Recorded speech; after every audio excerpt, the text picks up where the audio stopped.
सेवारत वर्क है डॉक्टर का, तो कहा जाता है भगवान का एक सेकंड रूप है जिंदगी बचाने का।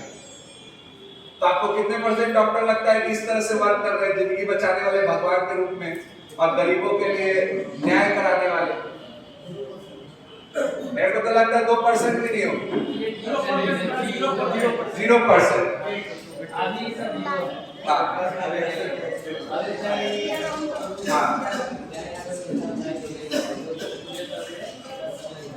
तो मेन वर्क वही है कि अगर हम लोग थोड़ा सा स्टार्ट करके देंगे ना, वर्क वहीं पर से हमको बदलाव लाना है, लोग को एडिक्सी में बदलाव लाना है। अब हम नोट also the third रुकेगा। तो Constitution Article 52A states that we should promote scientific idea and development. But you have just said to teach Chanakya and Aryabhata. If the students ask what is the archaeological proof of, then what would be the answer? Bright. Second question, sir. जैसे हमारे संविधान के जो duty है, constitution duty, उसमें 52A articles constitution का है। It says to promote science and scientific ideas. आपने चाणक्य और आर्यभट्ट की भी कहा है कि इसमें जोड़ा जाएगा। हमसे स्टूडेंट यदि पूछा कि चाणक्य और आर्यभट्ट का क्या आर्कियोलॉजिकल प्रूफ है हमारे देश में, तो उसका मैं क्या जवाब दूंगा? एक में है उसका आर्कियोलॉजिकल प्रूफ क्या है? दूसरा कि आपने लोकल लैंग्वेज को शामिल करने के लिए बातें कही हैं, तो हमको तो लगता है कि क्या लोकल लैंग्वेज में कोई स्टैंडर्ड्स बुक्स उपलब्ध है जो इंटरनेशनल वैल्यू, जिससे हम इंटरनेशनल कंपटीशन को फेस कर पाएंगे बच्चों को? बिल्कुल सर, वो आपका जो क्वेश्चन है इसी में तो कुछ चेंज हो रही है। ये आपका टॉपिक आएगा, गवर्नमेंट ने स्पेशल एज 8 तक के लिए तो एक करिकुलर पेडागोजिकल फ्रेमवर्क तैयार करने के लिए वर्क कर रही है। और आने वाले समय में आपके कॉन्टेंट इतने चेंज होने वाले हैं ना, जो आप कहिएगा कि सही में बेसिक कॉन्सेप्ट से बच्चों को थोड़ा सा कॉन्सेप्चुअल अंडरस्टैंडिंग की तरफ गवर्नमेंट ले जाना चाहता है। केवल आने दीजिए, इम्प्लीमेंट होने दीजिए। इम्प्लीमेंट होने में अभी समय है। ये ट्रेनिंग प्रोग्राम के माध्यम से केवल आपको बताया जा रहा है, अभी लागू नहीं हो गया। 2025 के बाद इसको लागू करने की बात है। जब तक ट्रेनिंग प्रोग्राम्स के माध्यम से आ जाए उसके बाद। और चलिए अब आगे बढ़ते रहे, तो फिर टॉपिक बहुत लंबा है, फिर रह जाएगा।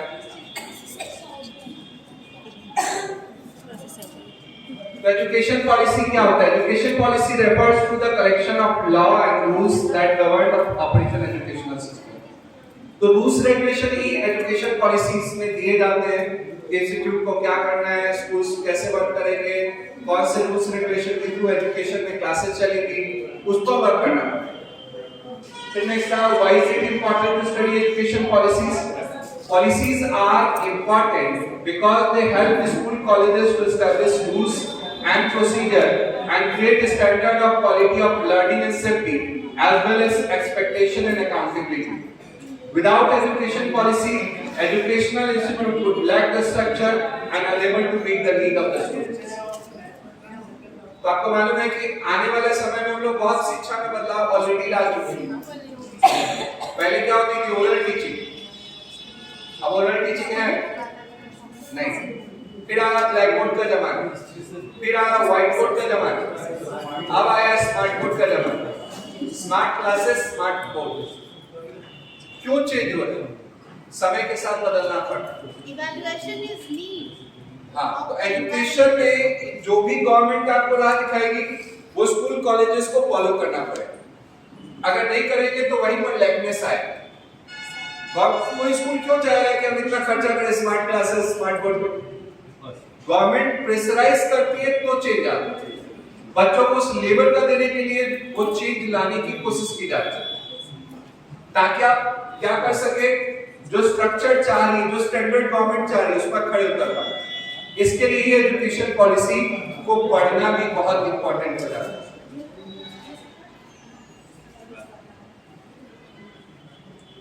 policies are important because they help the school colleges to establish rules and procedures in order to function effectively and ensure everyone is connected.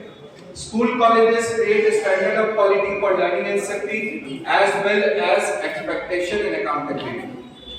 जैसा मैंने कहा कि स्कूल को जिस तरह से रूल्स रेगुलेशन दिए जाए उसके हिसाब से फॉलो करेगा। पहले क्या होता था कि इस पैटर्न कोई भी डिस्कस नहीं किया जाता। आज से पहले जितनी भी एजुकेशन पॉलिसी हुई वो बड़े-बड़े लोगों तक ही रहे, टीचर्स तक ना पहुंची। ये पहली बार है ट्रेनिंग प्रोग्राम्स के थ्रू टीचर्स तक लाया जा रहा है। नहीं, और इसीलिए लाया जा रहा है ताकि आप समझ सकिए तब इंप्लीमेंट करना आसान हो जाए। नहीं तो प्रिंसिपल सर तक के पास ही रहेगा तो इंप्लीमेंटेशन बहुत अच्छे से नहीं हो पाएगा। स्कूल कॉलेजेस को भी अपना स्टैंडर्ड क्रिएट करना है और टीचर्स भी इससे जुड़ गए जहां इस ट्रेनिंग प्रोग्राम्स के थ्रू इनको देने का काम किया जाए। नेक्स्ट है what are the features of educational policy. The main characteristic reviewed are problem caused by the intangibility of any educational goal, the inconsistency of educational goal, priority ordering of goals, weighting of educational goal and cost of goal. तो किसी भी education policy को बनाने के लिए government को चार जो है निचोड़ देखने पड़ते। ये चार निचोड़ यही है।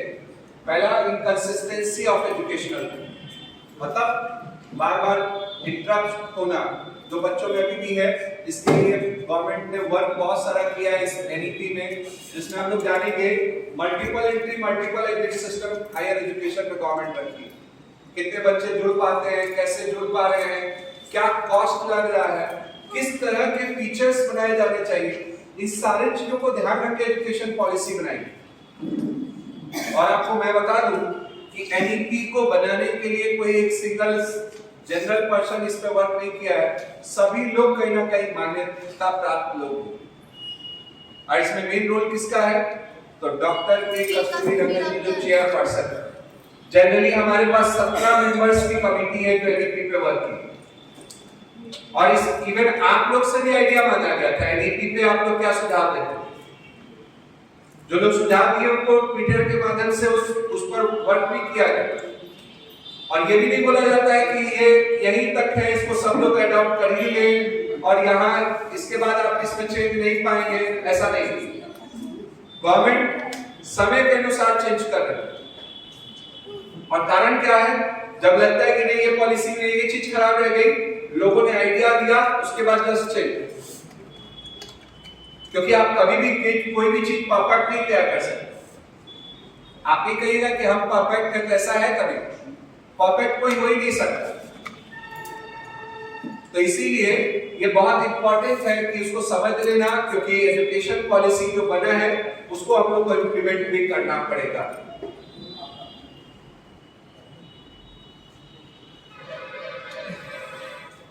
Today's education failed to reform human behavior, and with the increase of literacy level, there is a decline in human values in the society. तो सुप्रीम कोर्ट दो बातें देखा था जिसके बाद एजुकेशन पॉलिसी में चेंज लाने की बात की। तो पहला वो ह्यूमन बिहेवियर जो आज क्या है, ट्रेन जला रहा है।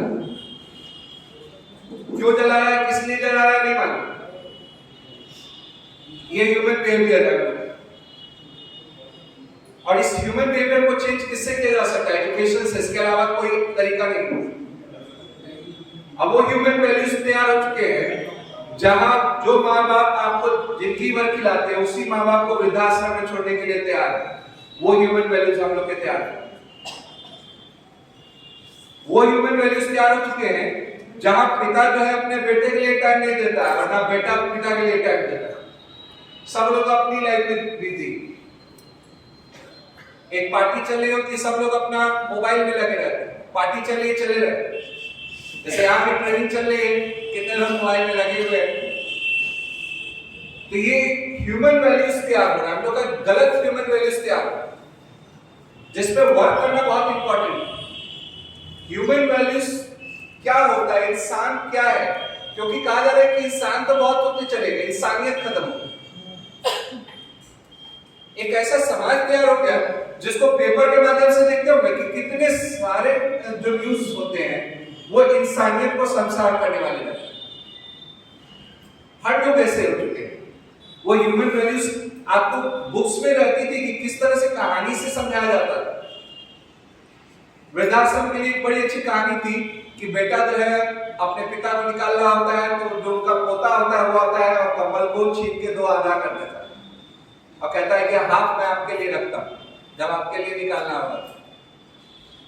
तो ये कहानियों को पढ़ाया गया, मगर उसको सही से जीवन में लाने के लिए वर्क नहीं हो पाया। और ये ह्यूमन वैल्यूज की कमी है जो हम लोग आज देख रहे हैं किस तरह में समाज तैयार हो। दिल्ली, मुंबई, जहां बड़े बड़े जगह है, आपको मालूम है कि एक पड़ोसी में आदमी मर जाता है तो लोग देखने नहीं आते। वही ह्यूमन वैल्यूज है जहां डॉक्टर से इंजीनियर क्या कर रहे हैं, तो भाई के कैंची चला रहे हैं केवल, और वो कैंची केवल जेब पे चले किसके, तो पेशेंट, बाकी जाए बाहर में।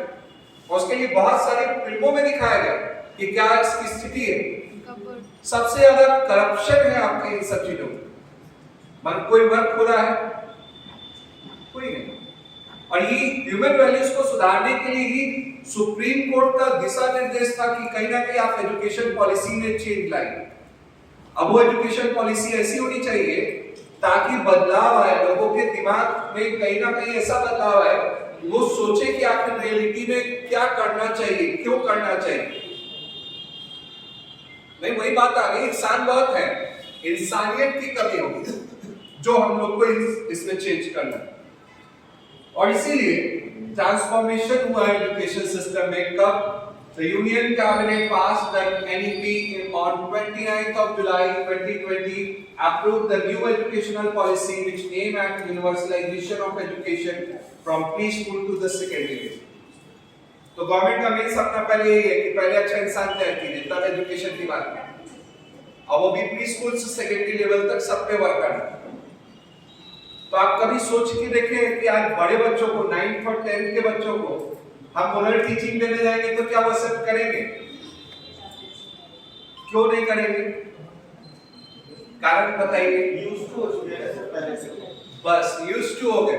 सर, एक प्रॉब्लम यहाँ ये हो रही है कि ये चीज जानना भी चाह रही थी, ये हम आपसे क्वेश्चन कर रहे हैं कि अगर मान लिया स्कूल में बच्चे 6 घंटे 7 घंटे रहते हैं, तो टीचर्स की जो रिस्पॉन्सिबिलिटी होती है उनको अच्छी शिक्षा देना हो, या फिर समाज के प्रति कैसे बिहेव करना है, आपको कैसे रहना है, इतनी बातें तो सिखाते हैं, ठीक है।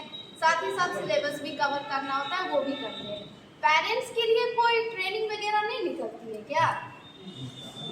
तो पेरेंट्स तो यहीं से तैयार हो रहे हैं। नहीं, तो पेरेंट्स यहाँ से नहीं, कल को ये पेरेंट्स और हम अपने बच्चे को सिखाते भी यही चीज है, ऐसा नहीं है। लेकिन सिर्फ इतने से तो नहीं होगा ना, जो और अदर पेरेंट्स जो हमारे यहाँ स्टूडेंट्स को भेजते हैं, उन सब पेरेंट्स को भी तो थोड़ा सा जानना जरूरी है, ट्रेंड होना जरूरी है।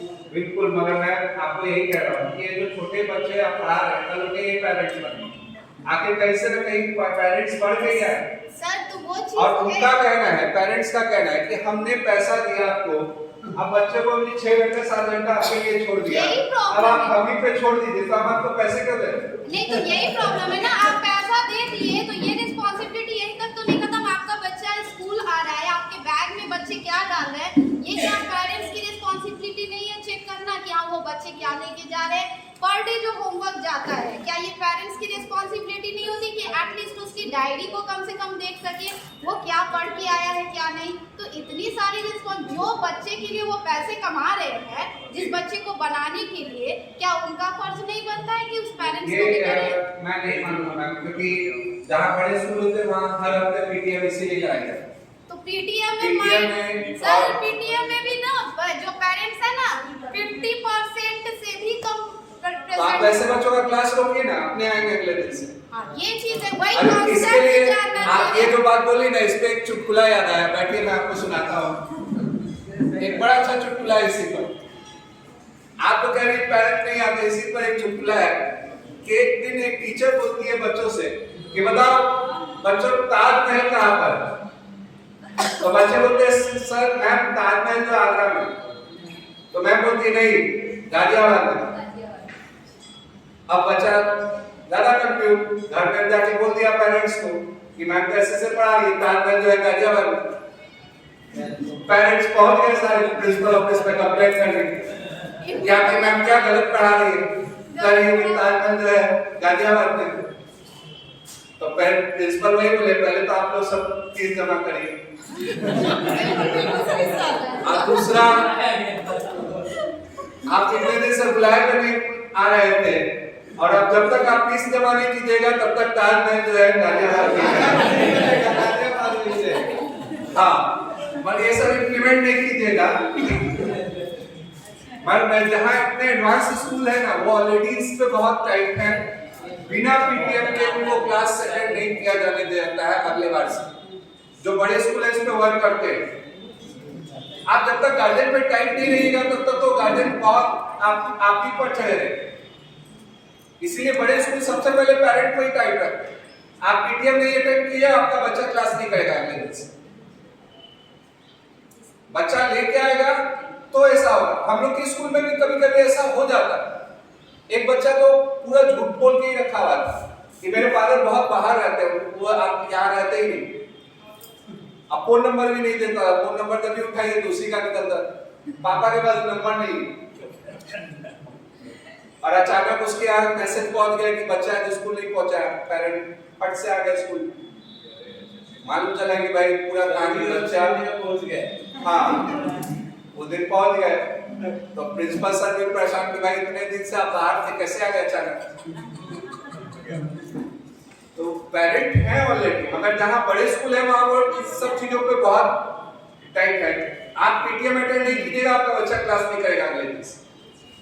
तो पीटीएम बहुत इंपॉर्टेंट है, ये तो जरूरी है ही, मगर एजुकेशन में हम किसी पर दूसरों पर नहीं कर सकते, कुछ हमारी भी रिस्पॉन्सिबिलिटी है। और एज ए टीचर हम लोग को भी सेव करना है उनके माइंड। तो आप कभी सोच के देखें कि कुम्हार कभी पकी हुई मिट्टी पर कोई वर्क करता है? कभी नहीं। कुम्हार हमेशा गीली मिट्टी को सेव देता है। तो हम जब छोटे बच्चों को संस्कार देना शुरू कर देंगे तो बदलाव देखेंगे। एडोलसेंट में नहीं कर सकते। इसमें रोज सबसे ज्यादा आपको क्या होता है, छोटे बच्चों पे ज्यादा वर्क करना पड़ता है। उसको संस्कार दीजिए, देखिए कैसे आगे बढ़ के भी वो संस्कार फॉलो करते हुए चलेगा। टाइम लगेगा, मगर वही है, शुरुआत से वर्क होना चाहिए, क्योंकि पकी हुई मिट्टी को कोई सेफ नहीं देता। हम लोग बड़े बच्चों को सेफ देने की कोशिश करते हैं। आप छोटे से स्टार्ट कीजिए और देखिए उसके पेरेंट भी बदल जाएंगे। एक बच्चे की कहानी बताता हूं, उसको इससे संस्कार मिलेगा सर कि अगर नेशनल एंथम कहीं भी टीवी में भी बज रहा है तो पापा मम्मी सबको खड़ा करवा देता है। आज ऐसे बच्चे मिलेंगे, ऐसे पेरेंट्स मिलेंगे नहीं, तो वो संस्कार दिए जाते हैं, वो संस्कार ही फिर आगे बढ़ते हैं। तो उसको बचपन में ही देना बहुत इंपॉर्टेंट है। चलिए आगे बढ़ते हैं।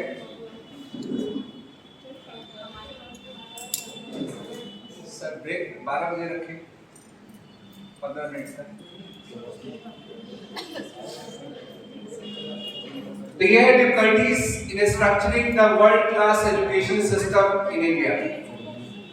तो पहला difficulties यही है, 19th century mindset, 20th century process and 21st century need। जो मैंने पहले ही बोला कि 19th century का mindset है, जो क्या है, हम आज भी लॉर्ड मैकेले सिस्टम पे चल रहे, नौकरी के लिए ढूंढ रहे हैं। अरे नौकरी करेंगे यहाँ पर तो दिक्कत आएगा, ये नौकरी करेंगे तो दिक्कत आएगा। आप अफगानी तो बन सकते हैं बिजनेस करके, आपके बिजनेस आइडियाज आपको ऊपर पहुंचा सकते हैं। वो कौन सोचते हैं लोग, नौकरी पहले सोचते नहीं। और यही कमी है हमारी, 19th सेंचुरी का माइंडसेट है। लॉर्ड मैकेले जिस तरह के थिंकिंग डाले थे वही सोच है आज। अब प्रोसेस 20th सेंचुरी का रखा है।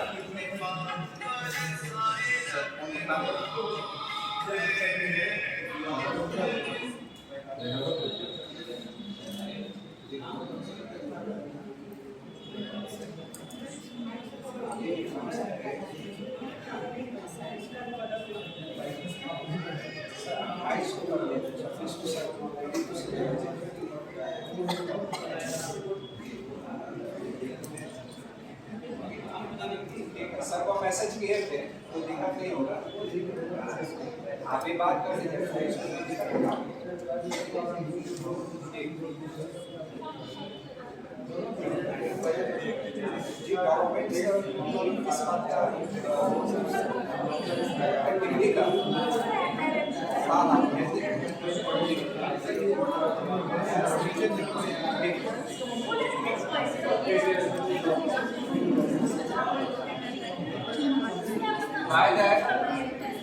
फिर हम लोग आ गए वापस डिफिकल्टीज की बात कर रहे थे। तो 19th सेंचुरी का माइंडसेट है, आप प्रोसेस 20th सेंचुरी का रखे हुए हैं, 21st सेंचुरी की नीड है। क्योंकि मैंने पहले ही बोला कि जो बच्चा 4 साल में मोबाइल का स्क्रीन लॉक करके खुद के कंटेंट देख लेता है, उसको 10th लेवल तक क्या मिल रहा है उसका? आप सोच के देखिए, 4 साल का बच्चा इतना एडवांस है और उसको आगे जाके कुछ भी नहीं मिला। आप खुद सोचिए, आप जब 4 साल के थे तो क्या इतने एडवांस थे हर चीजों में? आज मेरा भांजा है जो 6 साल में खुद के कपड़े चूज करके पहनता है, हम लोग को पहनना भी नहीं आता। बिल्कुल सही बात है, बच्चे इतने एडवांस हो चुके हैं ऑलरेडी, उसको 10th लेवल में उस 21st सेंचुरी के लिए कुछ नहीं मिला। और रियलिटी है, इसमें हंसने की बात नहीं है, रियलिटी है। और इसीलिए हम लोग को चेंज लाना बहुत इंपॉर्टेंट था, जो रियलिटी इसी पर वर्क कर रहा है। 21st सेंचुरी नीड को ज्यादा इंपॉर्टेंस दे रहा है। नेक्स्ट का ये शॉर्टेज ऑफ क्वालिफाइड फैकल्टी है, not well defined role of faculty, जो मोस्टली आपको गवर्नमेंट स्कूल्स में होता है। टीचर्स टीचिंग छोड़ के सब काम करते हैं, मिड डे मील खिला लिए, नहीं पोशाक बंटवा दिए, साइकिल बंटवा दिए, जनगणना कर दिए, मगर जो काम है टीचिंग का वही नहीं कर। सबसे ज्यादा गवर्नमेंट टीचर समय से कर रहे हैं। हां, सबसे ज्यादा गवर्नमेंट टीचर समय से कर रहे हैं। प्राइवेट टीचर जितना काम कर रहे हैं उसके हिसाब से सैलरी नहीं मिलती, और गवर्नमेंट टीचर कुछ नहीं करता है तो सैलरी वो भी आ रहे हैं, उसमें कुछ पॉइंट पे भी आ रहे हैं। खाली पैसा लोग हाँ, देखिए प्रॉब्लम वो भी है कि हम लोग बहुत कुछ चीजों को नहीं सोचते। अभी मैंने जैसे बहुत सारे स्कूल में मैं घूम रहा हूँ, तो वहाँ मालूम चला कि बहुत सारे स्कूल में तो क्वालिफाइड टीचर्स भी नहीं मिलते। इंटर ग्रेजुएशन वाले जो बीएड भी पास नहीं है, उनको कैसे आप एक्सेप्ट कर सकते हैं टीचर? आपको पेडागोजी सिखाई जाती है बीएड प्रोग्राम्स में। आप आज सीख रहे हैं पैवलोव की थ्योरी में कि एक कुत्ता जो है भट्टी करने के से लाट टकता है। जब उस जानवर में इतनी समझ है तो बच्चों में कितनी समझ सोच ली। उसको उस लायक नहीं मिल रहा है क्योंकि वो ट्रेनिंग प्रोग्राम सही से हुई नहीं, जिस पर हम लोग वर्क करेंगे। ये भी पार्ट है इस एनईपी का। क्यों ट्रेनिंग, टीचर्स ट्रेनिंग जरूरी है, वो भी इंपॉर्टेंट है, इस पे बात की गई। आगे तो इसमें आगे बढ़ते हैं। नेक्स्ट है political willingness to bring changes. कुछ राजनीतिक काम भी है जिसको हम लोग डिस्कस नहीं करें, जो चेंज नहीं लाना चाहते थे। आजकल वैसे भी चेंज लाना बहुत पॉसिबल नहीं रहता है अचानक। नेक्स्ट है ये कैप्चरिंग ग्लोबल टैलेंट, जो मैंने आपको बताया कि जापान, चाइना ऑलरेडी इस पे वर्क करता है। हमारे इंडिया में आज तक कोई ऐसा वर्क नहीं। कहा जाता है शुरू से पढ़ते रहो, पढ़ते रहो, पढ़ते रहो, आगे कर लेना, आगे तुम्हारे लिए लाइफ बहुत बचा हुआ है। वही बात मैंने बोली कि अगर सचिन भी यही सोचता तो 16 साल में क्रिकेटर नहीं बन पाता। ये डिफिकल्टीज हमारे इंडिया की नहीं है। यहाँ केवल फोकस, केवल स्टडीज, पहले पढ़ लो उसके बाद कर लो। अरे उसके बाद समय कहाँ बचेगा जो करेगा? 40 साल में बोलेगा कि कबड्डी खेलो, तो 40 साल में हड्डी टूटेगा कि कबड्डी खेलेगा? नहीं। तो उसको अर्ली एज में आइडेंटिफाई करके वर्क करना होता है, जो आज तक डिफिकल्टी रही है क्योंकि हम लोगों ने केवल फोकस किस पे किया है? केवल फोकस किया स्टडीज। पढ़ लिख लो, 10th 12th कर लो, ग्रेजुएशन कर लो, लाइफ बना लो, उसके बाद फाइनली लाइफ बढ़ाओ। उसके बाद लाइफ कहाँ पड़ा, उसको तो उसके बाद कमाना पड़ेगा, ये करना होगा। उसका लाइफ जो है वो स्पॉइल हो जाता है ऐसे चीजों पर। कोई डांसर है, कोई पेंटर है, कोई आर्टिस्ट है, उसको एज अर्ली एज पॉसिबल उसको हम बर्न कर सकते हैं। तो ऐसा कोई उपाय हमारे इंडिया में आज तक नहीं किया गया। तो ये बहुत बड़ी समस्या है हम लोग की, जिस पर वर्क करना है, रीपीट करना। नेक्स्ट आया जो आप मैं बोल रही थी उस पर आ गया हम लोग, lack of inclusive and participative culture more so in private management. Inclusive और पार्टिसिपेटिव कल्चर आपको प्राइवेट मैनेजमेंट में दिखता है? नहीं। कि अगर हम एक बोर्ड के अंदर में काम कर रहे हैं, हम सबको जी जान लगा के वर्क करना तभी ज्यादा वर्क होगा? नहीं। इसीलिए प्राइवेट के लिए कुछ लाइन्स है जो बड़ी फेमस हो चुकी है। क्या क्या? तो पहला लाइन है, बने रहो पगला काम करे अगला। नहीं, पहला तो यही लाइन फेमस है प्राइवेट मैनेजमेंट के लिए, बने रहो पगला काम करे अगला।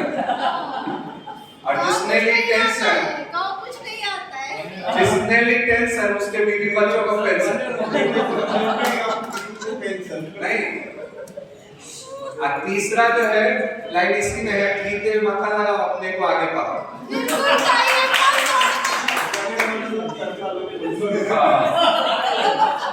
तो ये लाइन फेमस इसलिए है कि आप खुद सोच के देखिए, जहां गवर्नमेंट स्कूल आपको कोई फैसिलिटी नहीं देते, सस्ते हैं लोग पहुंच रहे, आप सब कुछ देते हुए आपके यहाँ बच्चे नहीं पहुंच रहे, कारण क्या है? यही एक कल्चर नहीं है जो इंक्लूसिव कल्चर कि I am working in this manner, I have to develop. हम किसी भी पोस्ट में हो, कैसे भी हो, अगर हम इस मैनर के अंदर में वर्क कर रहे हैं तो हम सबको डेवलप कर रहे हैं। वो इंक्लूसिव पार्टिसिपेटिव कल्चर आपको कहीं नहीं मिलेगा प्राइवेट मैनेजमेंट में खासकर। अगर ऐसा रहता ना तो सबसे पहले तो सब खुश रहते कि भाई हम इस मैनर के अंदर में वर्क कर रहे हैं, चाहे सैलरी बहुत मायने नहीं रखती। मैं आपको पहले भी बोल देता हूं, पैसा कभी भी किसी को सुखी नहीं कर सकता। बात है वो सेटिस्फेक्शन की, वो सेटिस्फेक्शन आपको कभी नहीं मिलने वाला। हाँ, 10,000 भी आओ तो वही दिक्कत, 20,000 भी आओ तो भी बिल्कुल बिल्कुल। मेरे को मालूम है कि मैं जब 2,000 रुपए कमा रहा था तो उस समय ज्यादा खुश था। सही बात है। उस समय सर मोबाइल नहीं था, मोबाइल की बात ही नहीं सर, बहुत कुछ नहीं था, टेंशन भी नहीं था। अभी भी टेंशन उतनी नहीं है क्योंकि हाँ हाँ सच्चाई है। तो मेन प्रॉब्लम यही है कि आदमी सेटिस्फाइड नहीं होता है कभी भी। आप डीएम को भी पूछ लीजिए, वो सेटिस्फाइड नहीं होगा अपनी सैलरी। अब वर्किंग उनकी ज्यादा है, उल्टा 24 घंटे वर्क करना पड़ता, कभी भी उठा देगा जाना है। इवन रिपोर्टर्स को जिनकी सैलरी बहुत अच्छी होती है उनको और वर्क करना पड़ता, मगर वही है, सेटिस्फेक्शन कभी नहीं होने वाला है ना। अच्छी सैलरी तो होती है। नहीं नहीं, गांधी जी एक बात बहुत अच्छे से बोले, we can fulfil all the need but not the greed. लालच पूरा नहीं किया जा सकता है ना। तो लालच तो बहुत कहता है कि करोड़पति भी हो जाए कि तभी अंबानी कहने रहा है कि हम बस कर दे। उसको बनाए रखने के लिए उसको वर्क करते चले जाते और नंबर 1 भी बनने का सपना है, तो कभी किसी का सेटिस्फेक्शन आता ही नहीं है। आप ये सोच के चलिए। मेन है हम लोग जिस वर्क में है वो बड़ा पायस वर्क है, बहुत पवित्र वर्क है। हम लोग पूरे नेशन को बिल्ड कर, और जहां हम लोग की रिस्पॉन्सिबिलिटी वर्क नहीं समझेंगे तो आप समझ रहे हैं कि किस तरह के इंसान तैयार हो। आप खुद सोच के देखिए, मैं आज देख चुका हूं कितने प्राइवेट स्कूल्स में टीचर्स एक ही लाइन बहुत अच्छे से बोल देते हैं कि मैं टीचर नहीं बनना चाहता, बच्चे भी नहीं बनना चाहते। क्या होगा आपके भविष्य का सोच लीजिए। टीचर के बिना क्या देश चलने वाला नहीं, और कोई टीचर नहीं बनना चाहता। कहता है अरे गलती से बन गए, गलती से बन गए तो फिर आप समझ सकते हैं कि जब आपका जिस जॉब में इंटरेस्ट ना हो तो वो आपको सबसे वर्स्ट कंडीशन पे लाके छोड़ देगा। दूसरा जॉब नहीं मिला इसलिए सर मेरा कहना है कि आप जो काम कीजिए इंटरेस्ट के साथ कीजिए। आपका मन लगा हुआ है ना तो वो आपको बहुत ऊंचाई पर पहुंचा देगा। ये सच्चाई है। मैं देख चुका हूं इस चीज को कि जहां मैंने स्टार्ट किया था इसको इंटरेस्ट के साथ स्टार्ट किया, और जहां से एकदम लोअर लेवल से उठ के मैं सामने हुआ। कहा जाता है इंटरेस्ट बहुत नहीं है लोगों में इस टीचिंग प्रोफेशन से लेके, इसका डिटोरिएशन इसी वजह से, एजुकेशन का भी डिटोरिएशन इसी वजह से। आज टीचर डिटोरिएट कर रहे हैं, इसका कारण भी यही, they are not working with the interest.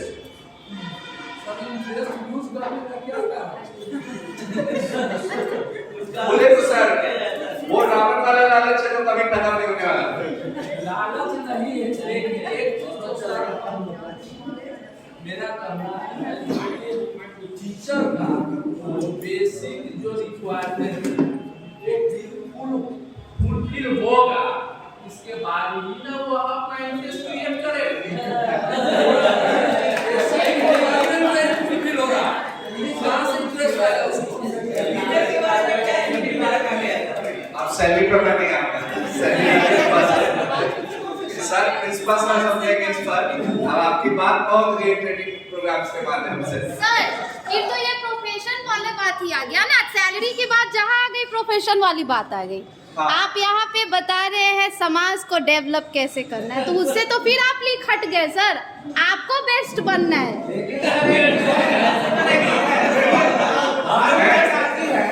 देखिए एनसीआर में भगत सिंह हो, मेरे गोद से पैदा कर, मेरे गोद में भगत सिंह न पले, लेकिन भगत सिंह पैदा हो, यही हमारी सोच है। यही हर चीज डिपेंड करता है इकोनॉमी पर, इसे हम लोग डिनाई नहीं कर सकते। हर चीज आया ना पैसे वाला बात आया ना। अगर आप इकोनॉमिकली साउंड नहीं है तो आप कोई भी काम सही ढंग से नहीं तभी तो आ रहे हैं ना। इसके लिए सबसे पहले गवर्नमेंट मैंने पहले बोला कि आपने बात रख दी है। प्राइवेट में तो नहीं पैसा, उसके बाद देखो काम कैसे होता है। आप टेंशन नहीं लीजिए उसका। इसीलिए तो सबसे पहले सोशलाइज की है। Next है highly complex and unclear regulatory framework at central and state level. तो पहले मैंने बोला कि जितने एजुकेशन पॉलिसी है उसको कभी डिस्कस ही नहीं किया है, तो अनक्लियर रहता था, हाईली कॉम्प्लेक्स रहता था, जो आप तक पहुंचता ही नहीं। जब पहुंचा नहीं तो बदलाव कैसे लाएगा? मोरल टीचिंग की बात कोठारी कमीशन में भी कही गई, रामामूर्ति कमीशन में भी कही गई, बट कभी लाया नहीं क्या मोरल टीचिंग? हर क्लास स्कूल में कम से कम एक पीरियड होना चाहिए, वो आपका मोरल टीचिंग पे होना चाहिए। कितने स्कूल में होता है? आपके वो बाकी अलग है, सेट सुदर्शन भी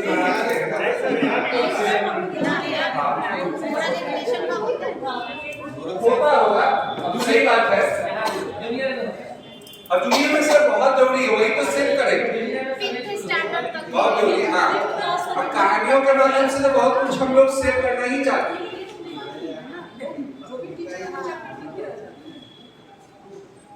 मोरल टीचिंग तो हर एक जगह होती है, लेकिन मोरल एक्टिविटी नहीं होती। कहीं भी अगर एनी भी में ऐसा कोई समाधान है तो नहीं है ऐसा। तो अब तक नहीं देख सकते कि समाज में मोरल एक्टिविटी हो, जैसे कि मानव सेवा कैसे किया जाता है, ले जाकर सिखाना, एक संस्था को ऐसा करना हाँ जरूरी है। इसमें जैसे बाढ़ पीड़ितों को हेल्प करने ये सब ठीक हो सकता है। मेरे सर ने कहा कि मोरल एक्टिविटी नहीं होती। हम आचार्य श्री सुदर्शन जी भारत के संरक्षण में हैं और वो दो बात अक्सर किया करते हैं। वो कहते हैं कि पहले टीचर एक्टिव था और बच्चे लोग पैसिव थे, लेकिन जैसा कि आपने ईपी की बात की, अब बच्चे एक्टिव हो गए हैं और टीचर भी एक्टिव होगा तो फिर कोलैबोरेशन है। बच्चा अब टीचर को पैसिव होना पड़ेगा तब रहा वही मोरल एक्टिविटी की। हमारे यहाँ टीचर्स का इंटरव्यू जब होता है तो महाराज श्री उनकी क्वालिफिकेशन, हाईली क्वालिफिकेशन को एक तरफ रखते हैं और वो टीचर से पूछते हैं कि क्या आपको गीत गाना आता है, कहानी कहना आता है, आप बच्चों के साथ खेल सकते हैं, बच्चों के साथ नाच सकते हैं, तो आप टीचर बन सकते हैं, नहीं तो नहीं बन सकते। उनके आइडियाज को मैं ऑलरेडी जानता हूँ, मैं भी प्रवचन के सब देखता हूँ और वो बात सही है कि वैसे स्कूल में तो जरूर होता होगा जो कहीं ना कहीं इन सब चीजों से जुड़े हुए, मगर जहाँ आजकल जो दिल्ली की सोसाइटी है, मुंबई की सोसाइटी है, उसमें मोरल टीचिंग का कोई वर्क नहीं होता। अब मोरल वर्क की जो बात कर रहे हैं वो भी नहीं होता, मगर हम लोग के जो स्कूल है बिहार में बहुत इन सब चीजों पे थोड़ा वर्क करते हैं, जैसे बाढ़ पीड़ितों की मदद, बच्चों को उसमें ले गए, कैंप करवाया, ये सब होता है हम लोग के यहाँ।